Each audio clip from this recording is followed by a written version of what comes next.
Le Gabon fait de l'écotourisme un facteur de préservation de la biodiversité, élément essentiel à la lutte contre les changements climatiques.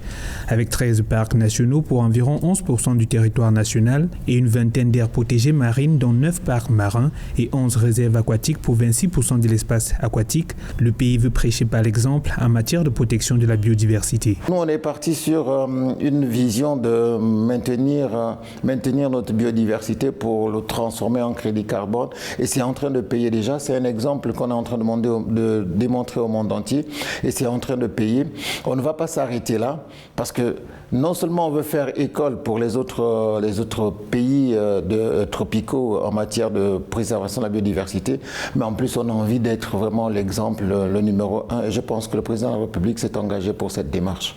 Au-delà de la lutte contre les changements climatiques, le Gabon envisage de booster ses revenus grâce à ses infrastructures écotouristiques, en faisant de la gestion de la biodiversité une source de création d'emplois et un moteur de croissance économique.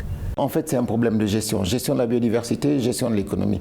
On veut être les leaders, et ça c'est l'engagement du président, les leaders en Afrique centrale en matière d'écotourisme. Nous avons l'intention de développer aussi une économie à l'échelle locale autour des parcs nationaux avec les populations locales, développer une économie qui va passer sur l'artisanat, sur le tourisme communautaire. Donc c'est en fait une stratégie de développement économique que nous avons mis en place autour de cet engagement qui est aussi un engagement mondial avec les aspects climat et carbone.